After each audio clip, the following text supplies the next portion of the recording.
Le agrego un pelo a la sopa. Otro Hermosilla se suma a la defensa. Sobrino que lideró piquete judicial para el estallido y que fue abogado de Rojas Vade se une al equipo. Ya, vamos Pancho, y bajo contigo Renato después. Metámosle un par de pelitos más a la sopa, que es muy Más relevante. todavía. La cuestión es que, sin duda, Renato tiene mucha razón cuando dice que la élite se reproduce a través de los colegios. Eso es muy efectivo. Es más, siempre que la élite se pregunta dónde estudiaste, nunca se refiere a la universidad, siempre se refiere al colegio porque se generan los vínculos más importantes para el desarrollo económico, ¿cierto? Miguel Crispi no solamente estuvo involucrado en todos los casos que dice Renato, sino que también hay dos que a mí me gustaría recalcar, que yo sé que Renato también las sabe.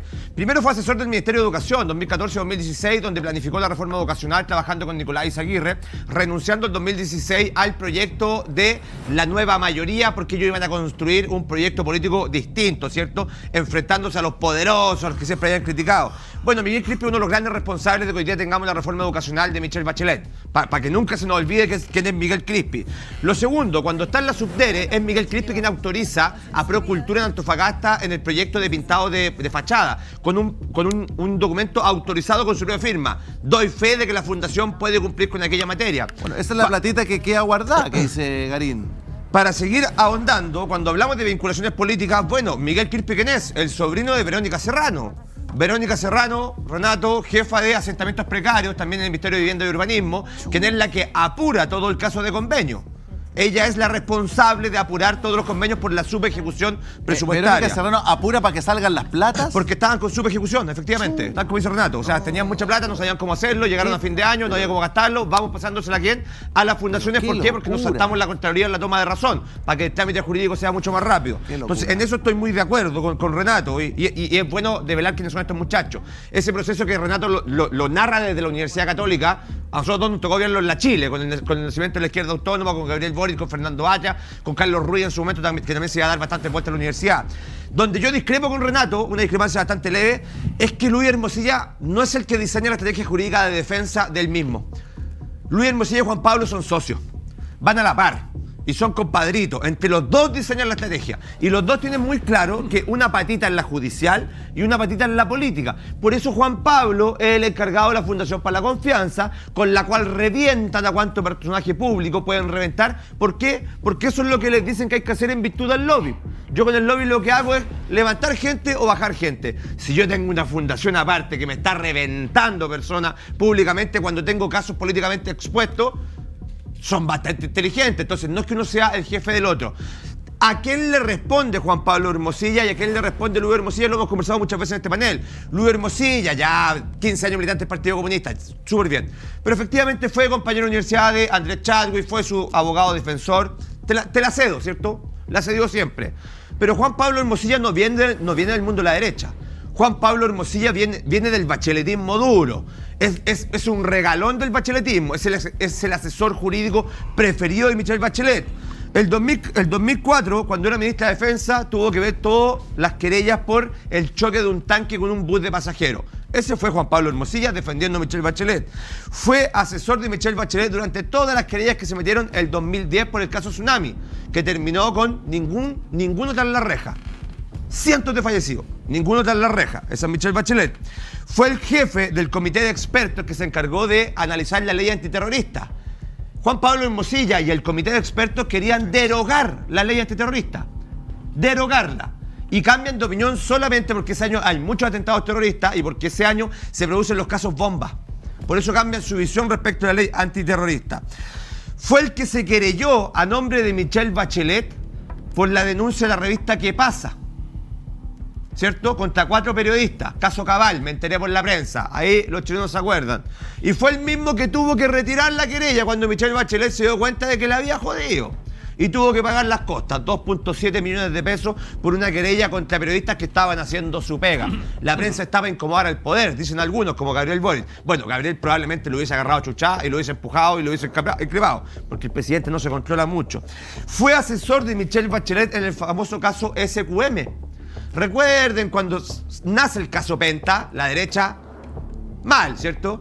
Y los muchachos de la concertación, la derecha que se financia, acto seguido, SQM, militante del PPD, SQM financiando a la izquierda, y ahí Juan Pablo Hermosilla también metido. Entonces, ojo, Juan Pablo Hermosilla, uno puede decir lo que quiera él, pero de que viene del riñón del bacheletismo, viene del riñón. Yo creo que la gente, con todo esto enredo, árbol, de familia, de amistades, de colegio, de no sé qué, de pega. No, está 100 años de soledad. Claro, una alpargata. Una alpargata. Acá. Yo creo que lo peor es que es como la desesperanza de que no vaya a pasar nada. O sea, hasta el momento tenemos la imputación de cargos por 3 delitos distintos en contra de esta persona, de Hermosilla, y yo espero que la investigación continúe firme, que la prisión preventiva se siga manteniendo, porque son delitos graves, lavado de activos, delitos tributarios, soborno, pero no sé bien. O sea, la gente en la casa de decir, chuta, con razón. Creo que tiene un punto Francisco Leturia cuando dice no se hagan muchas expectativas, chilenos, de poder resolver este asunto. Yo creo que empujar y seguir hablando de este tema hace bien, para ver si es que uno en alguna medida, desde una humilde opinión o desde el análisis que hace Renato Garín sobre los vínculos y las redes de esta pseudomafia, de esta cloaca, puede ayudar a presionar para que la jueza y la fiscalía, si es que en alguna medida mantengan la coherencia y podamos llegar a algo. Francisco, y voy contigo, Renato y abuelo. Yo me da la impresión de que la ciudadanía no toleraría que esto se la lleven pelada. O tenemos que preparar, no hay clima, no hay espacio. Me da la impresión que este es el momento, como dicen muchos, bisagra, para decir, flaco, tiremos la cadena y limpiamos y listo. Y vemos cómo la limpiamos y la resolvemos mejor, porque si si la tapamos nos hundimos mal. O sea, aquí no hay. O sea, aquí podríamos desfondarnos. Pelada ya no se la llevaron. O sea, en este momento está en la cárcel. El primer día se fue a una cárcel común y corriente, que también fue un golpe. Ya, pero si va a estar 3 meses ahí después pagándola en el campo es lo mismo. Yo no soy capaz de garantizar que esto vaya a pasar. Salvo que la gente, que los chilenos, que la gente común y corriente se monte y diga, basta con esto.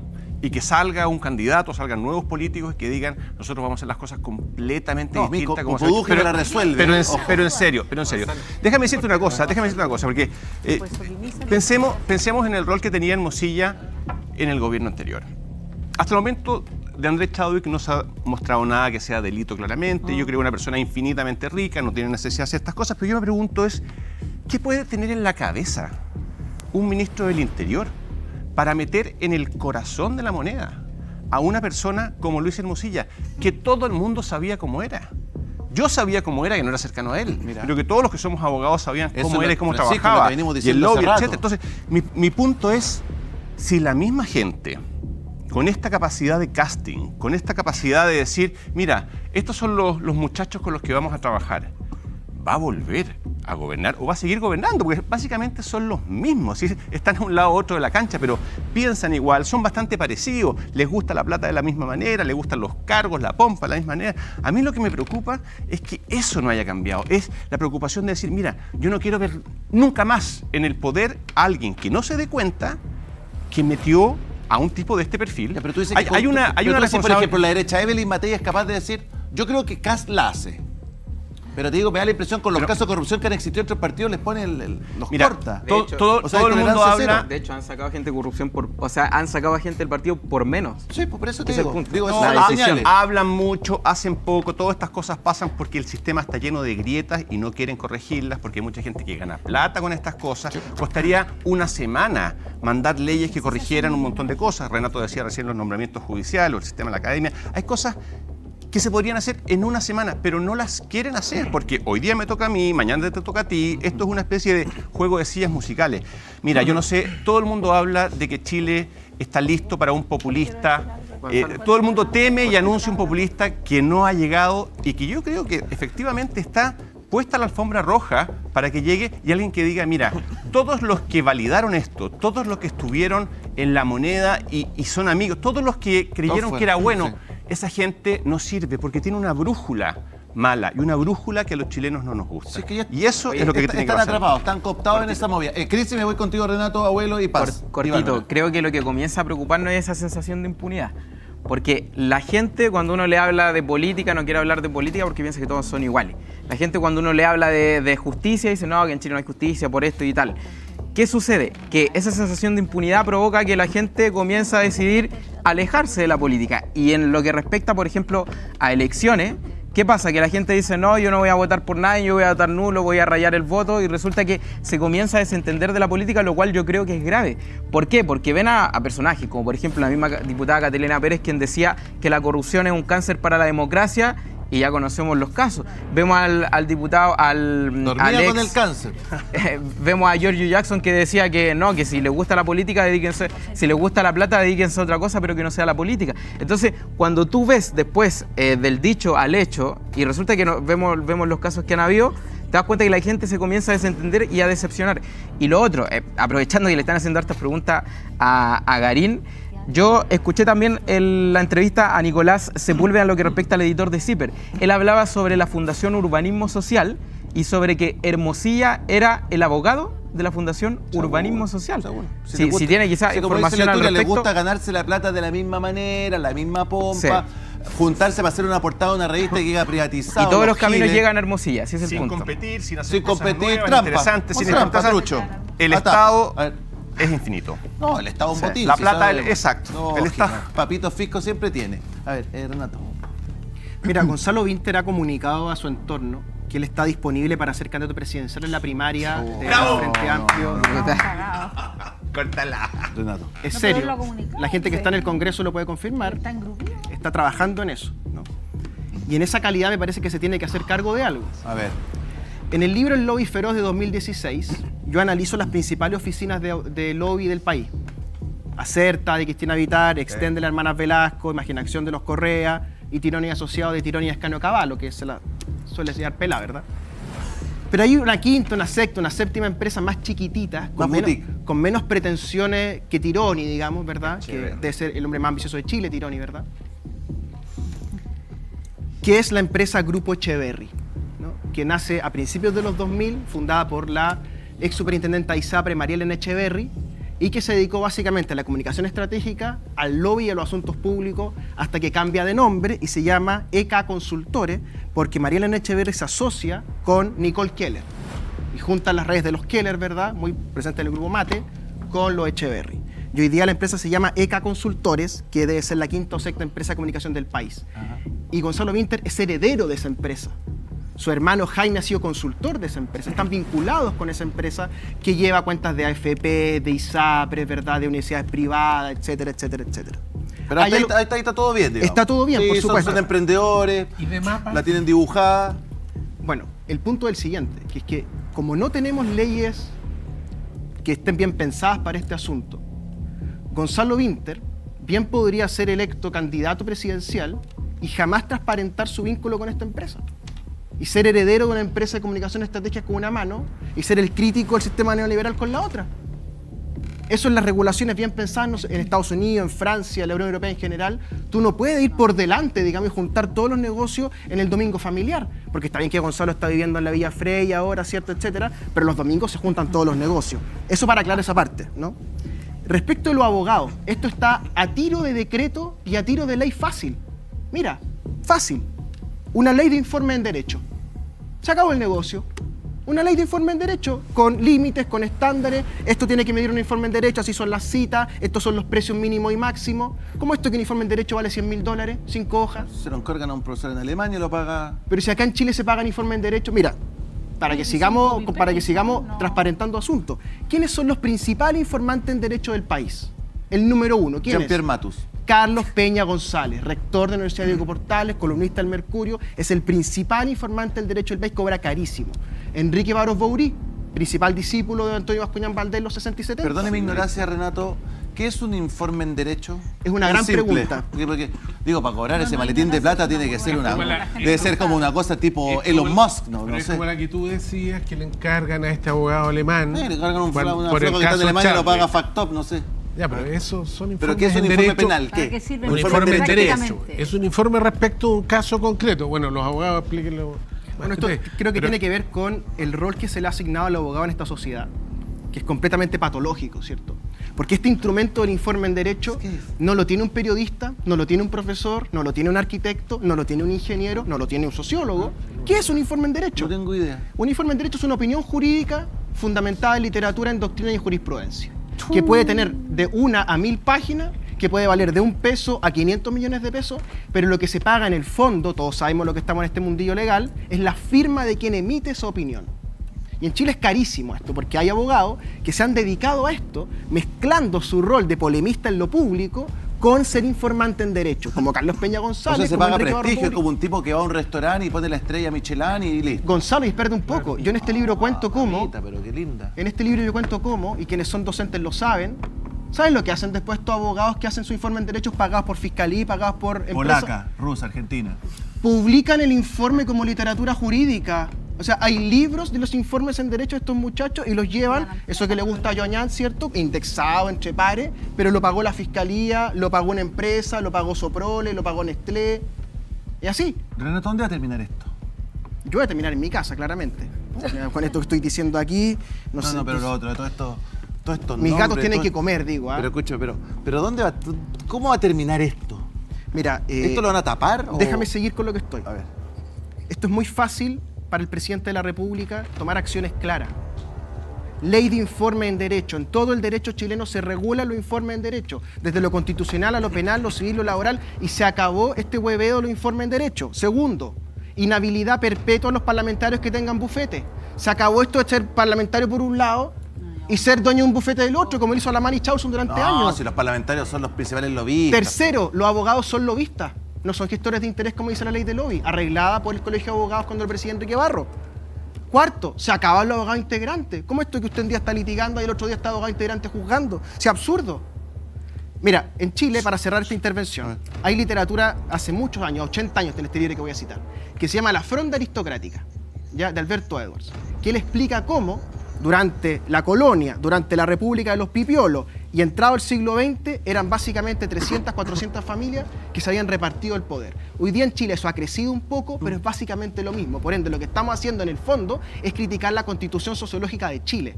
Entonces, echar abajo Chile... Sí. La última, Renato. Quiero ponerle un poquito de mostaza a esto. Me falta, y termino contigo. Te juro que te suelto, Renato. Voy con todo.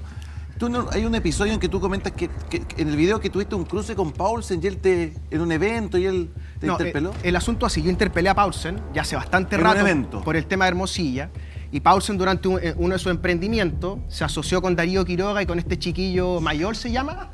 El que está jugando en el Valencia en España, el de la melena. Juega de 8, creo. Sí. Estos muchachos hacían unos shows en el teatro, ¿verdad? Y le ponían apelativo a la gente con El Padrino. Y Fernando Paulsen se aprovechó de esto, que yo lo estoy interpelando con Hermosilla, para decir que yo poco menos que era un delincuente.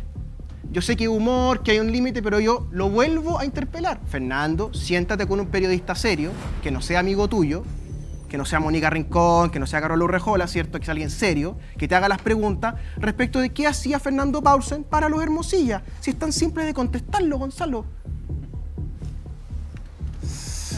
Ay. A ver, Bárbara Brito, me pasa por acá, muchachos. Mira, lo que logran las palabras del presidente de la República es precisamente esto, debatir todo el entramado, cómo opera, pero no ir a la política. ¿Qué salida tenemos a esto? Porque al frente hablaban, no, más penas, más cárcel, bueno, ¿qué va a pasar? ¿Cuánta cárcel va a tener? Pero nosotros sabemos, nosotros podemos debatir todo esto, pero quienes juzgan van a ser los mismos jueces que están siendo influenciados por Hermosilla y que tienen influencias con todas estas redes de poder. Entonces hay que debatir de fondo. Yo aquí planteé mi postura, para mí tiene que haber una votación popular de los jueces. Creo además que es necesario porque claro, todo esto lleva a un desencanto de la política.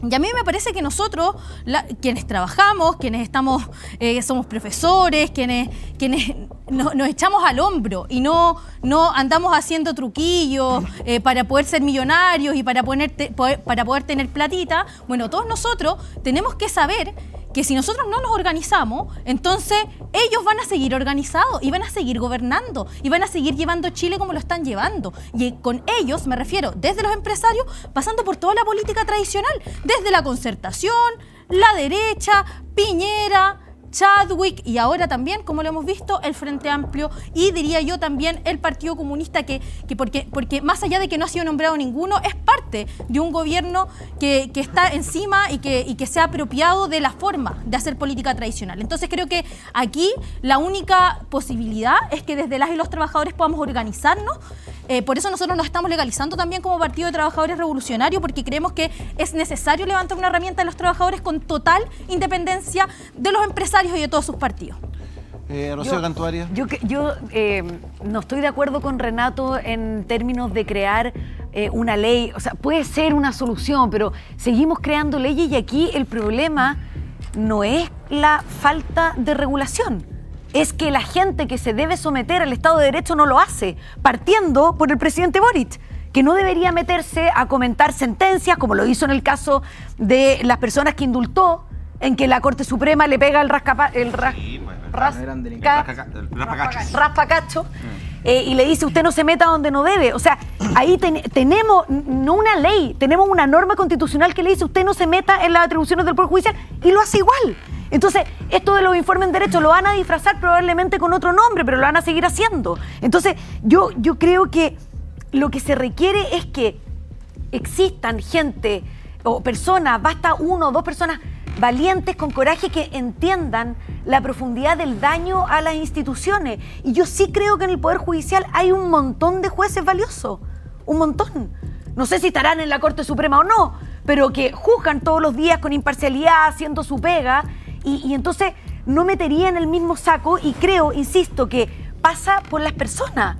Este nivel de chanterismo, o sea, veíamos a Jadwe cambiándole la medida cautelar de la prisión preventiva ayer, o antes de ayer creo, y lo trataban como un preso político, la felicidad, aquí estamos, mintiendo además, diciendo esto demuestra que los cargos que me imputaban era mentira. No se trataba de eso, y fue el propio Jadwe que hace algunos años hizo desaparecer, o ahí se está investigando qué pasó con audios que lo involucraban en el caso de Telecom con las luminarias LED de la Municipalidad de Recoleta. Entonces, ahí tú ves que no es que haya faltado una ley que le prohíba a Jadwe eventualmente ser un sujeto que se vinculaba con cohecho, ¿no es cierto?